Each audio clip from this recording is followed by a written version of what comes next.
Hello மக்களே, வீட்லேயே pizza செஞ்சு சாப்பிட்லாம் வாங்க. அதுக்கு வார்ம் வாட்டர் கொஞ்சம் எடுத்துக்கணுங்க.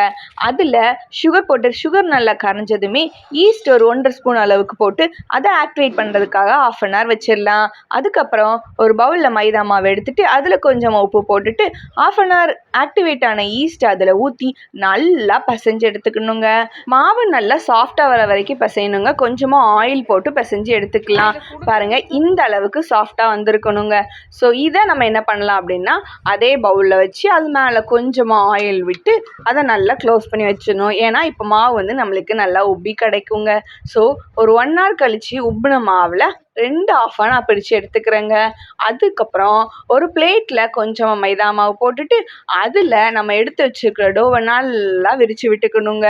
விரித்து வச்ச மாவை நம்ம ஓடிஜியில் வைக்கிறதுக்கு எந்த பிளேட்டில் வைக்க போகிறோமோ அந்த பிளேட்டில் மாற்றிக்கிறேன். அதுக்கப்புறம் மேலே வைக்கிறதுக்கு தேவையான பொருட்கள் இவ்வளோதாங்க.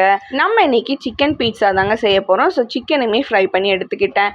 இப்போ நம்ம எடுத்து வச்சுருக்கிற டோவில் ஃபோர்க் ஸ்பூனை வச்சு நல்லாவே குத்தி விட்டுக்கலாங்க. அதுக்கு மேலே பீட்சா சாஸை போட்டு நல்லா ஸ்ப்ரெட் பண்ணி விட்டுட்டு சீஸை நல்லா துருவி வச்சுருக்கிறதையும் அது மேலே நல்லா பரபரன்னு தூவி விட்டுட்டு கேப்சிகம், ஆனியன், டொமேட்டோ, அப்புறம் சிக்கன் இதெல்லாம் போட்டுட்டு மறுபடியும் சீஸை நல்லா தாராளமாக தூவி விட்டுக்கலாங்க. ஸ்பைசஸ்க்காக சில்லி ஃப்ளேக்ஸும் ஆரிகானோவும் தூவி விட்டுக்கிறேன். இப்போ நான் இதை ஓடிஜியில் வச்சு எடுக்க போகிறேங்க. உங்ககிட்ட ஓடிஜி ஓவன் இல்லைனாலும் கவலையே வேண்டாங்க. குக்கரில் கல் உப்பு போட்டுட்டு அதுக்கு மேலே ஒரு பாத்திரத்தை வச்சு நீங்கள் இதை பேக் பண்ணி எடுத்துக்கலாம். அவ்வளோதாங்க, டேஸ்டான பீட்சா வீட்டிலே ரெடினா. உங்களை எல்லாமே நெக்ஸ்ட் வீடியோவில் பார்க்குறேன். பாய்.